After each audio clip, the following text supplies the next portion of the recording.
This is the Blackout Podcast.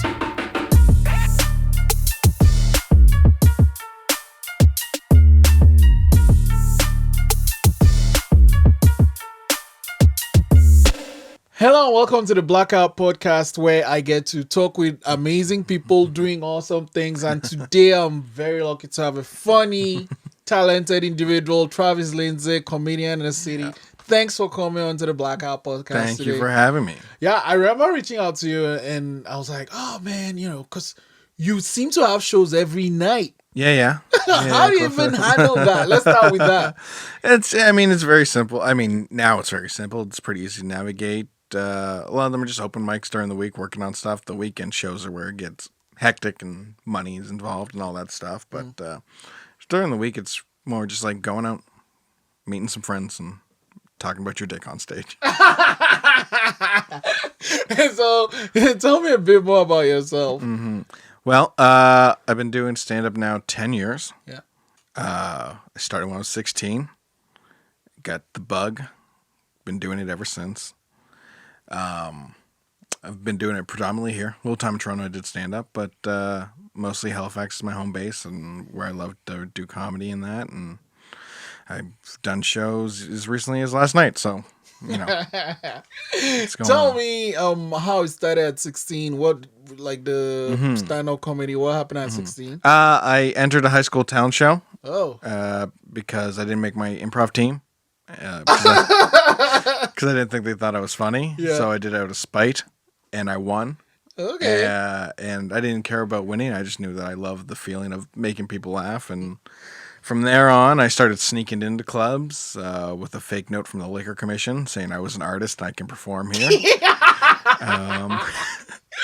Then I became 19, and I just started doing it as often as I could. And yeah, I've been going pretty steady ever since. What inspired you to want? I mean, apart from liking, making people laugh, are there any comics that you saw? I'm like, shit, I want to do that. Pryor, Eddie Murphy. When I watched Richard Pryor, I was like, oh, I can never do that. I can never do that. But I was like, it's amazing, but I can never do it. And then I watched Eddie Murphy special with my family, and just watching them laugh, I was like, I have to do that. I want to do that so bad. Which one? That one would have been Delirious. Yeah, it would have been the first one he did. Is it the black or red one? The red one. The red one. Yeah, it was the red one. It was the first one he did. I don't know why he doesn't do stand-up, because I know. He's funny. Yeah. He's like seriously funny. Yeah. Although Richard Pryor, I don't know which one did you see? Richard Pryor one probably would have been Live on the Sunset Strip. The one where he talks about he blew himself up. Yeah. It's like, how do you do that? Because that's as vulnerable as you can get. Yeah, it's a very real and raw thing, and I think some comics are addicted to pain for that reason, and being able to make stuff funny, which is what we do. Oddly enough, after this, I'm about to go be broken up with, and I'm very sad, but at the same time, I'm like, God, I just want some jokes. Just give me some. Can I leave me with some jokes? So how do you know that this is going to happen? Oh, we had the pre-talk before I left to go do my show. That was last night? Yeah, a couple days. Yeah, so it would have been a couple days ago. So okay. Thursday or Friday, there was a phone conversation. And so what is it, all the traveling or? No, it's just before this we both got out of relationships that we're not maybe completely recovered from. I think when we did the pre-interview, I was going through that one, and I was just meeting this person. Yeah. So yeah, it's just bad timing. Yeah. I wish it was something crazier that I could write about. How did you meet this new person? Oddly enough, in the way that I hate online, but like we just kind of hit it off. She was funny and made me laugh, and it was one of those weird things where I was like, I almost didn't swipe on her because like, there's no way she'll like me, and then I did, and a couple days later, I got a message, and it all fell into place, and just at the wrong time, it fell into place. So kind of everyone is at that stage where they are not really done with whatever it is. There's just some lingering stuff that may hurt us in the long run. So like I'm trying to be hopeful that, maybe down the line something can Wow, that's actually very. I'm trying to find a word here. Very thoughtful of the both of you for each other. Yeah. That's something you don't yeah. really see where people are like, you know what, this isn't working Mhm. for us for this reason. Yeah, you yeah, know? yeah. Because it's great, when we're together, and then when we leave, there's the lingering thoughts and stuff, and we just Is it more from your side or our side? probably hers. I'm, Because you're pretty. yeah, Actually, you know what? Here I was thinking I was going to talk about that relationship and this what Yeah. happened, but I want to rewind to that one because the former relationship you had, you Yeah. met, was it like trio comedy or something? No, we just met downtown. She was the sister of my best friend's ex-girlfriend. Oh yeah. He came pick me up drunk downtown, and we both met, and we were both pretty hammered. We gave them both a lift. We gave them a lift home. My buddy wasn't drinking, by the way. It was just me. He was coming to be a good friend. Yeah. And before she got out of the car, she gave me her phone, wanted me to put my number in, and then the next day she forgot me, which I found out 5 minutes before I had a show. I was a little disappointed, but it was whatever. Yeah. And then a few months later, a month or so later, we met again, and we hit it off again, a little more sober. And my other best friend started hitting on her. And so I was like, okay, forget this. She's more into him than me. And before the night ended, they were leaving, and she was writing a phone number on his arm, which I went, well, this is nail in the coffin for sure. But then she walked over to me and told me that, hey, that wasn't a real number. I'm not that kind of person. And then we dated for 3 years, and then she vanished like Thanos snapped her fingers or some shit. So here's the thing though, we're just talking about Pryor and him lighting himself up. How do you take all that hurt, I guess, and spin it around to make other people laugh? I think it's I'm sensitive. I'm probably a pretty sensitive person overall. I will make jokes about anything, but that doesn't mean that I'm also very quick to cry when I watch stuff that gets me, and with my feelings, I kind of keep them more to myself. So, but I just like being to show the example that shit can be absolutely horrible. Yeah, doesn't mean you can't make fun of it. Doesn't mean that you don't care about that. That stuff can still very much hurt you. But get some good out of it. Get salvage what you can out of this house fire that's going on in your life. House fire. Yeah. Okay, so 16. Did you get an improv team after?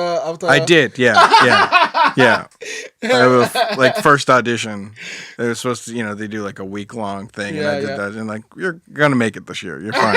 And then I coached the team for 2 years. Wait, so so they didn't take you on, and then they took you on, and then you coached. Yeah, and then I coached, and I went on to coach. I think that's the ultimate revenge life. Yeah, for sure. So you finished high school and then with the clubs, were you actually performing when you snuck in? Yeah, I was performing on the open mics and that, and a week before I moved to Toronto for school, I got my first like weekend gig where I got to middle, and that's 20 minutes on stage before the headliner goes on, and things were starting to roll together there, but then of course it kind of derailed it because I went to school, so they weren't booking me at the club, and I couldn't get booked in Toronto because it's just a bigger scene there, and no one at that yucks knows you, so you kind of start at the bottom again, and yeah, it was a long process to get steady work, and it still is. What did you study in Toronto? Comedy. Yeah, I went to comedy school. Oh, okay. Yeah, I studied, stand-up, improv, sketch, all the fun stuff. So what are some of the things that teach you? How to hold a microphone. Wait, what? Some people need to learn how to hold a microphone. Really? Yeah, they teach you how to come out and, pull it out of the stand without wrestling for it and shit. And, a lot of people that had never done stand-up in their life. So, which was like baffled me because the whole reason I waited until I was 20 and I waited 2 years after school was so I could go in with a little experience, because I wanted to show that I'm serious about this. And other people went straight out of high school and were like, I'd be like, how many sets have you done? They're like, what's a set? And I'm like, oh shit, what the fuck do you mean? What's a set? How many times have you done stand up? Oh, never. So they just thought, okay, I'll go here and learn. Yeah, because they're just people that are in school like, oh, you're funny. And either those people dropped out within year 1 or 2, or they stuck with it and they became the people that you're like, please don't put me with them in a group. Why would you say they shouldn't be put in a group with you? Because they sucked. They were not funny people. They tried hard, which is, admirable. Yeah. But it was also one of those things where I kind of started getting mad at the school because I was like, oh, you guys don't care about being the best of the best. Yeah. You just want money. Yeah. That's like, and that's so is there like an audition to go into this? Yeah, you got to send in, if you live in Ontario, you got to go to there. Or you can just send in a video. And I had video of me doing stand-up and all that stuff. And introductory video and all that stuff. And I got in and I was like, wow. Okay, cool. I was really honored to be there. And I'm sitting next to one guy that's never been on stage in his life. And another dude that goes, hey, man, do you write your own jokes before you go on stage? And I went, yeah. And he goes, oh, you're not supposed to just do jokes. And I'm like, no, you're not supposed to do jokes of other people you've heard. But so did they get any better after the 2 years? Or some did. Some really improved. Other people say the same, and it was like proof that it wasn't for them. Wow. Other people got scared and realized it wasn't for them. Is the school expensive? Yeah, it's pretty pricey. I mean, especially because I got to move and stay in the dorm. Like, it all added up for me. Yeah, I'm still paying for it. And why do you think someone would go to such a school, go through spending all that money, in the knowledge that they don't have what it takes? Yeah, I think for me, I just wanted to get to Toronto, and I knew this would be a way that, hey, look, I'm going to school, so it looks like, even my backup plan is my A plan, and I'm just in that city. I'm in a bigger environment, and Toronto's so weird for me because I love it and I hate it. How? I love it because there's so much opportunity there. You can be on stage multiple times a night, where here it's, one max for the most part. I just love that there's so many more opportunities there. But I hate the fact that there's millions of people in this goddamn city and you can feel so lonely. Oh.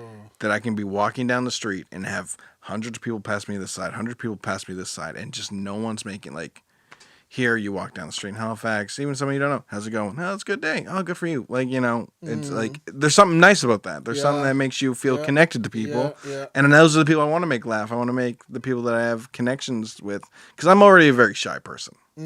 So it's already enough for when someone says hi to me on the street, I'm like, oh, hi. I'm very nervous off stage. So to be in a big city like that, where everyone seems so disconnected, it's like, I feel lonely here. It's god awful in Toronto for that kind of stuff. Wow.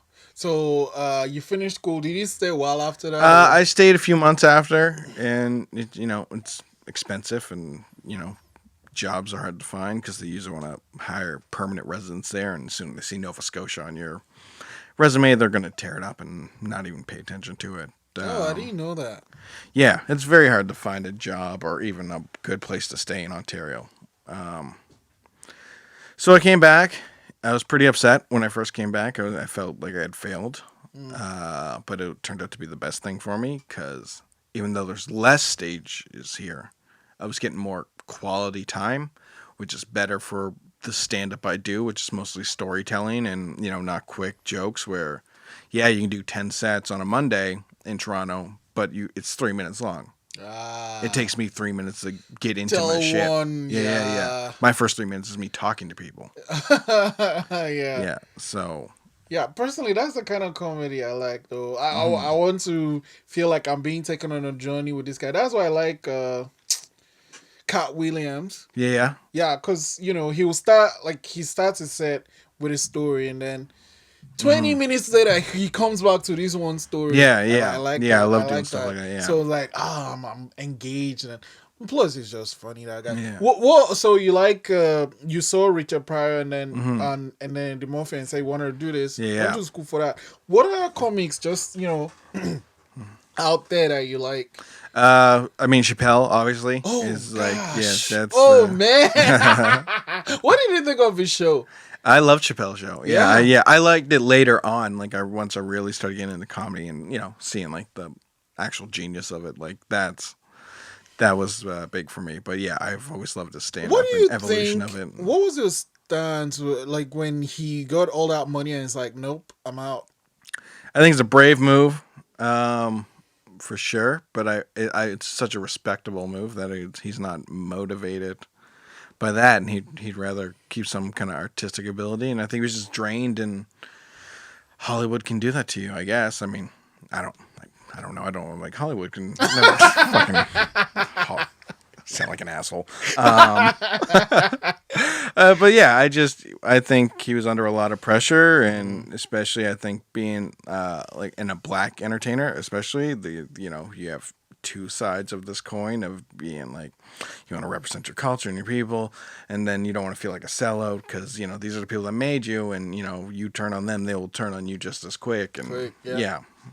And then he came back after blah blah blah, and then Netflix just threw him on. Did you see any of this Netflix stand up? I watch them almost monthly. What did you think of it? I love them.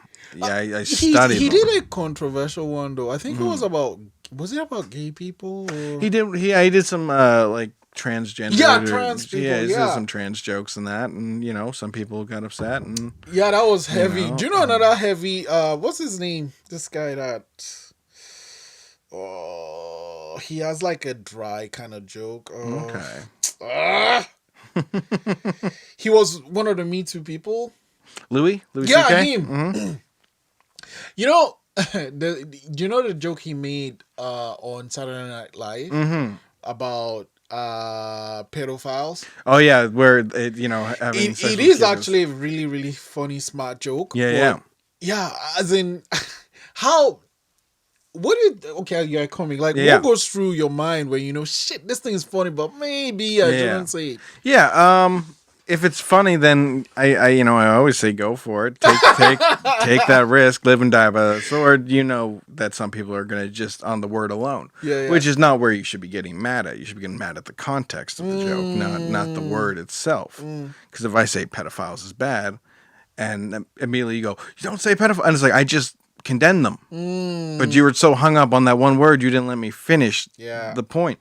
It's funny enough that bit that he did, he said that about 10 years earlier on a radio show. Oh, he did? Yeah, so okay. I knew where he was going when he said it, and it was just a conversation he had, which I was like, to me is also amazing because I love seeing the evolution of jokes and how they come together and that, and it is a silly thing to say in conversation, to why would someone risk knowing, you mess with kids, you are excommunicated from society. Like 99% of people will totally despise you no matter what. There's no coming back from it. Yeah. But yet you're going to risk that. Yeah. It has to be amazing.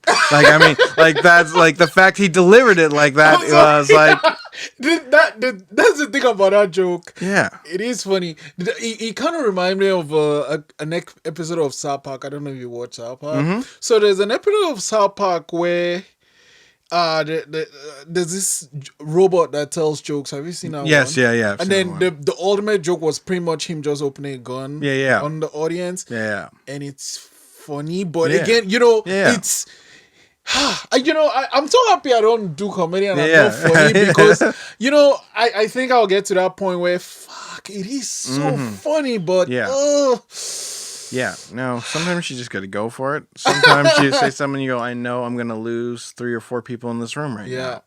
Then you were never really with me. It's fine. That's, you're not going to be with me through the long run. Do you ever have those moments? Yeah, of course. I'll do a show and someone will come out and be like, I loved you, but you said this and this bugged me. And I go, that's totally fine. People feel different ways. But then I'll go, well, did you laugh at this thing?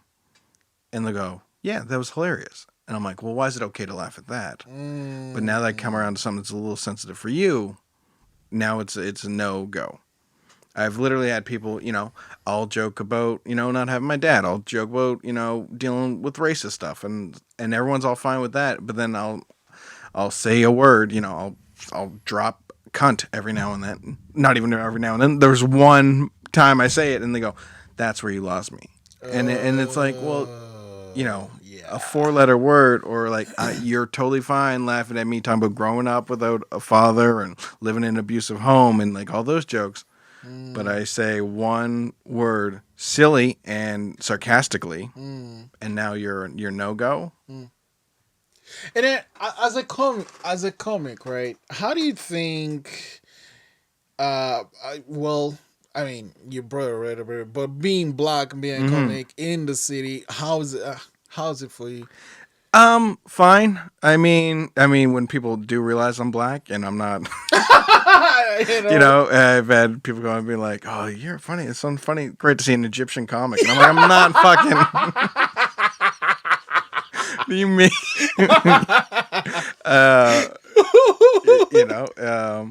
Like it's fine for me. It's usually I will get the call when I can, sometimes I can tell that I am like, we need to diversify this show. Let's grab Travis. Because I'm the only real, black stand-up in the HRM, probably Nova Scotia. Yeah. Which is weird for me, because there's plenty of funny black people. Yeah. But it's there was one other one who wasn't. He wasn't funny. And he wasn't left. black. He left. He was darker than me, but he left. He left Halifax and he went to Ottawa. And then when they asked why he came from Halifax to Ottawa, he said it was just the comics in Halifax are too racist. They won't give me a chance. They're racist. I headline most shows around here. I don't think the racist is you stunk. Like you weren't. If I had nothing to do with you being black and garbage. Do you ever go to a show where there are comedians performing and you're like, oh fuck, that person sucks, and if the person is your friend, what do? Do you tell them their set sucked, or? I wouldn't be that harsh. If I'm if I'm friends with you, I think there is something funny about you. Everyone, doing this 10 years, you realize when a joke doesn't go well. Was it the joke? Was it the delivery? What, like, you can see it a little more. You can see the pieces, and you can kind of connect where it wasn't connecting. So you'd be like, "Hey, man, why don't you say this word instead?" Or how about you throw this tag on there? Like you'll try to be nice and supportive. Newer comics probably have it a little harder because we've been doing this 10 years, so we're a little more hardened to it, and we're damaged pets. So when we see these new kids come in and, they want to be our friends in that, we're like, you're not sticking around. I've seen 6 of you. Why am I going to become friends with you for you to just drop off the face of the earth? And now I don't have this friend anymore that I like doing shows. So we're very cold, I think, a little bit sometimes to a fault. Other times you just want to see who's dedicated to doing this. And there are tons of new guys that I can see like, oh, you're dedicated to doing this. I want you on my shows. I want to see you get better. I'm not going to walk out of the room when I see you go on stage because I want to see you grow as a performer. But I mean, sometimes there's other guys that go on stage where you see their name on the list and you go, fuck, piss break.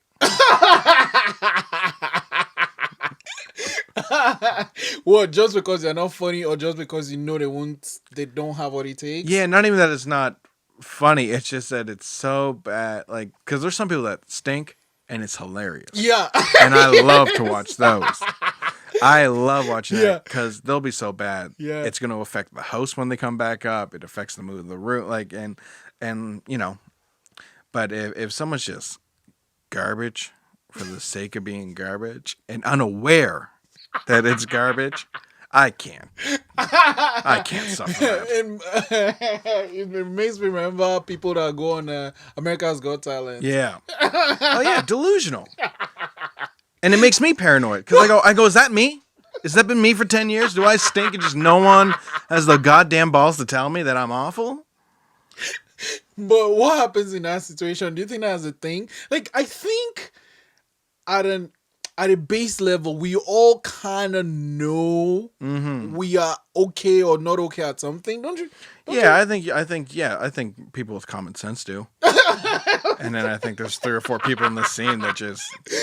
Because, I mean, you kind of know, say you're a singer, right? And you, fuck, I don't sound good. Or you're a comic and you just, it's just not landing. Yeah. How do you handle hecklers? That's the other thing. Depends on the heckler. Oh, You know what I way. mean? If it's like a shit comment, I'm not gonna really respond to it. I can tell if I can go somewheres with someone. But like, I had one guy yell at a couple Christmas shows ago. He just went, "You're mulatto." I can't do anything with that. You're just yelling diet hate words at me. Like, it's not. There's no, like, you're just an asshole. Yeah, and I gotta yeah, let yeah. you sit there and be a whatever. And I talk about being mixed race, so don't worry, I'll get to the mulatto jokes for you. Like, let me do it. Other people, just drunk or silly or fun, and you can play around with them. And there's levels. Yeah. Don't heckle, of course, is rule one. Yeah. But if you're just drunk and naive and you say something silly, sometimes it can go really well. Sometimes there's a really good heckle that gets a great laugh, and you can bounce off of that and get a bigger laugh, and those are great moments. But they should be, natural moments. Someone shouldn't go be like, "I'm gonna help this fucking show tonight." Like that, like, get out of here with that shit.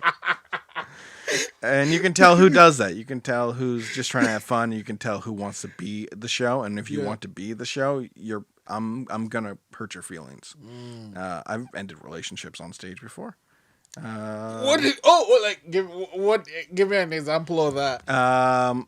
It was my birthday show a few years ago, and a girl was texting in the front row, and I just said, "Let me see your phone. Let me see what you're texting." And then I read her Snapchat conversation, and it was talking about some guy that was not her boyfriend.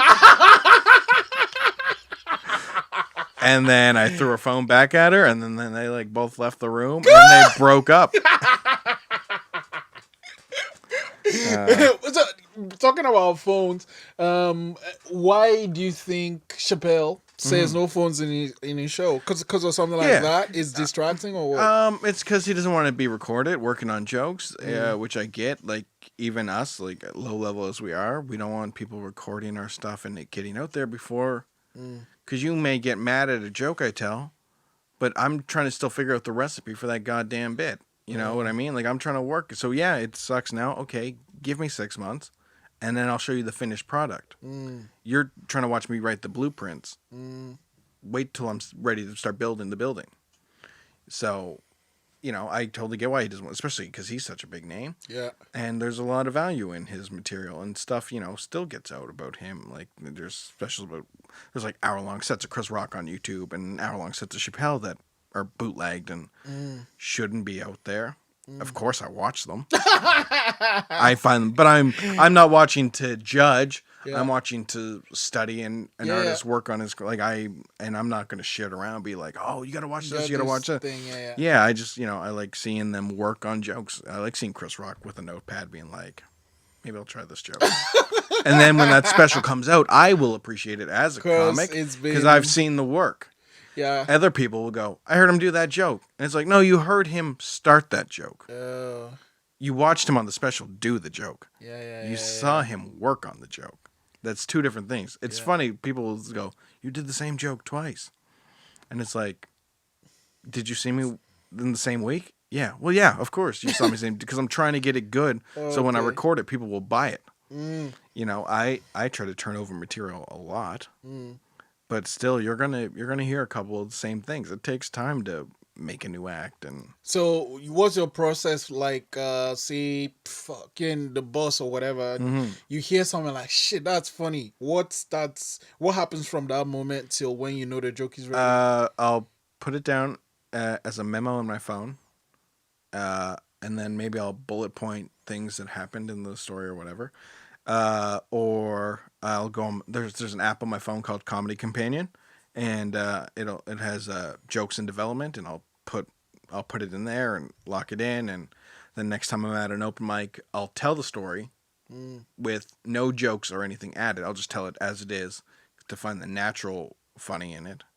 And then where I feel like it dips a little, that's when I'll maybe get a little creative with it. I'll start adding other jokes into it, But the foundation for every joke I want to do, I want it to be true. I want it to be true. I don't want it to be bullshit. When you watch me on stage and I'm telling a story, this shit happened.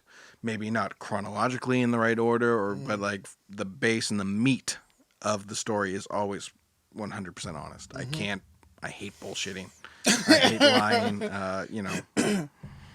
But yeah, it's a weird process. Yeah. And it depends on the type of joke, too. Sometimes I see a news headline and I want to talk to people about it. Okay. Other times it's like, oh, here's a repressed memory from my childhood. I couldn't afford to be in band.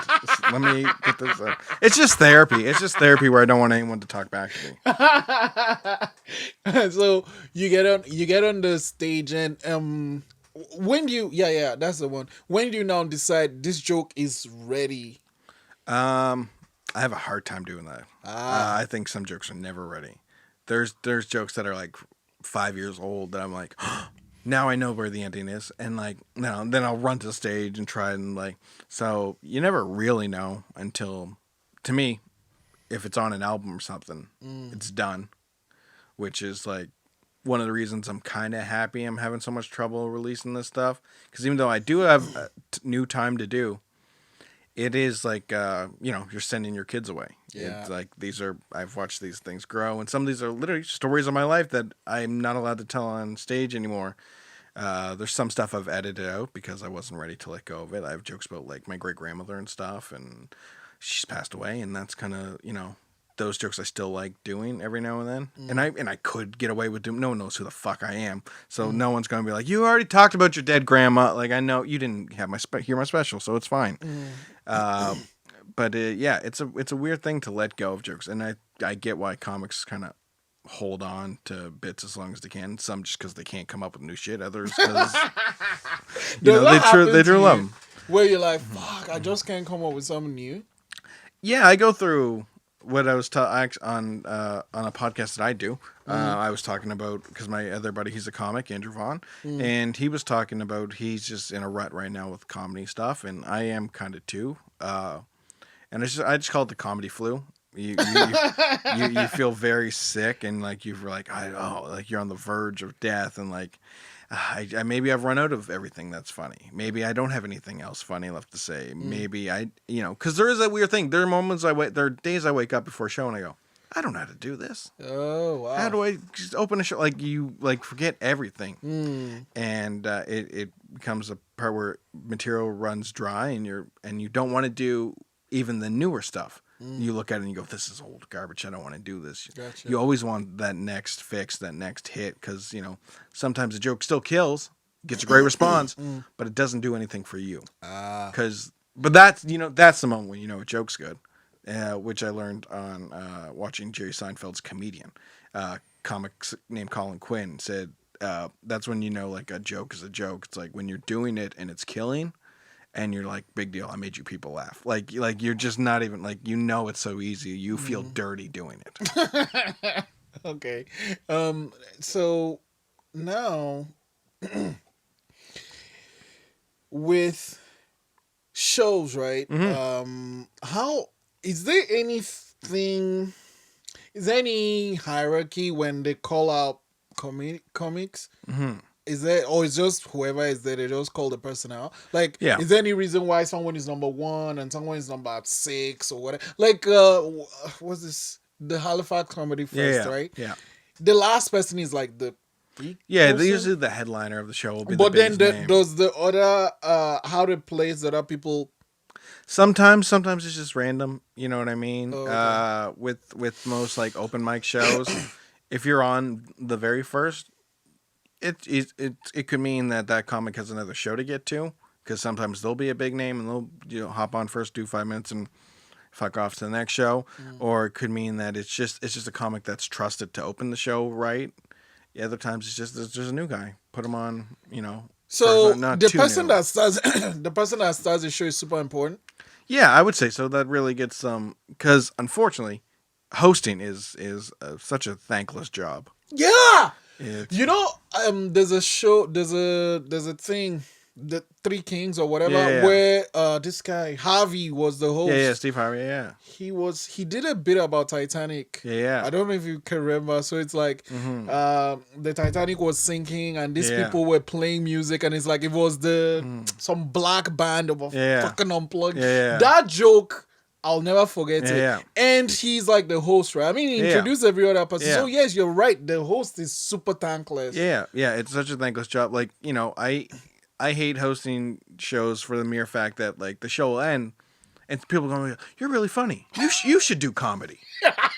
And motherfucker, I just did 30 minutes for you in between. And like, you know, I'm mostly there just so people can go take a piss before the headliner and, you know, fill up time. If that guy sucked before the headliner, I now got to fix the show. Yeah.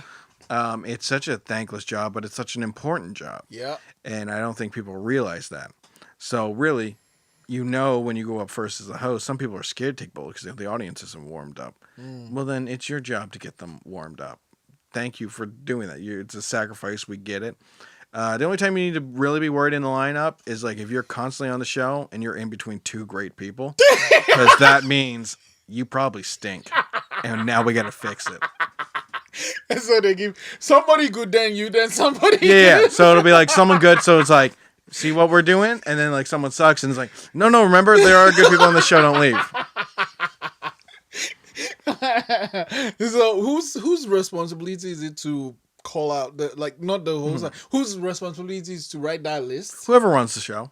Oh, okay. So most likely it would be the host if it's a local open mic. You know, so if it's like Gus's Pub, it would be Martin Edwards. He would make the list for there, and Catherine Robertson would make the list for Brearley's. Daniel Allen, who does the Amateur Yucks Night, you know, who doesn't host it, but he usually lines up the people for me if I'm hosting or something. So, you know, it all depends on how people like their show to be structured. And then the kid, how did that name come about? I was just the youngest one in the scene when I started. I'm no longer, which is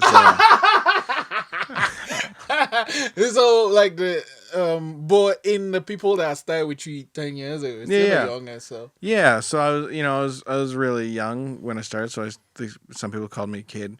Most of the time, a lot of the older guys that I started with would just call me T-Lens. They would just shorten my name, and then the kid, when I just came back, it was like, you know, who can we get for the show? Like, oh, well, the kid's back in town. Put him on the shows, and then, you know, it just kind of grew from there. And people call me it. You know, it's not like my stage name or anything. You know.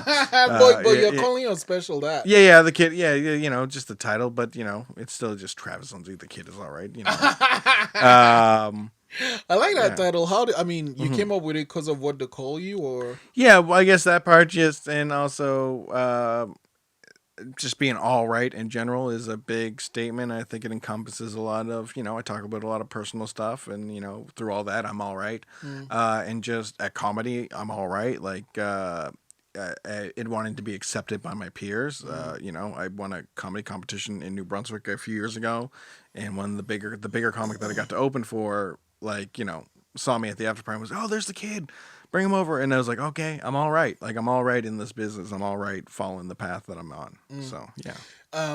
Here's the one. What are some of the bigger shows you've done? Halifax Comedyfest last year definitely was probably the biggest, just because it was taped for TV. Yeah. Not my favorite show of all time. Why not? But I think it was one of my favorite moments. Just because they don't use your full set. And they also edited my joke. And they edited it in a way where I didn't like the joke anymore. And like, so like that kind of bugged me and rubbed me wrong. But that's the risk of TV. And that joke's going to be on my album where it's done right. So I'm much more happy with it there. My album taping obviously is like, to me, a personal moment, is one of the bigger shows. Getting to do the Spats Theater last year for a Pride fundraiser was very cool. 750 people sold out. Was pretty sweet, pretty special. And in a non-stand-up sense, doing Second City in Toronto with a guy named Dave Thomas, who was on SCTV, and he's been on Arrested Development. He's one of the voices of the Moose and Brother Bear. Like, it was it was very cool to be on stage with him for some sketches and stuff that I got just not only performed in, but I wrote, which was so that's a big highlight that I kind of keep to myself every now and then. Working on new material now? What? Are you working on the new material now? Oh, yeah. Right now I'm trying to work on the new hour and what's right for it and what I want to, you know, the structure and the story of it, right? I got my closer for sure. Oh, wow. So I know what I want to end it on, and I know what I want to, like, it's right now just the stuff in the middle. I have it bookend the way I like it. But it's also just writing more than enough material, so when I do stop that stuff, I got some other stuff to work on where I don't like going in with a complete blank slate, that kind of scares me. Yeah. Do you have a title for it yet? No, God, no. I want to get I want to get this first one out. I have a couple different ideas, that I'm playing around with in my head, but it all depends on how I'm feeling at the time that I'm about to record it. Yeah, for sure. Cool. Wow, man. Okay, thanks for this. Yes. I can't wait to see the hour once it's ready. And thanks for coming on. Absolutely. Yeah. So yeah, keep an eye out. The Kid Is All Right is the title of my album that I filmed in November when I was all right. I'm about to be broken up with. I probably won't be all right. No, I will. I'll totally be all right. It's just new hour jokes. Yeah. Thanks very much, Travis. Thank you, buddy.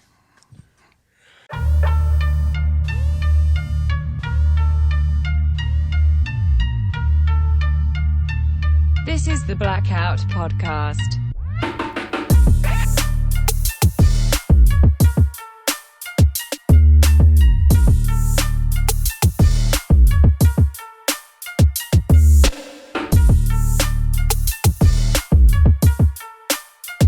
Thanks for listening.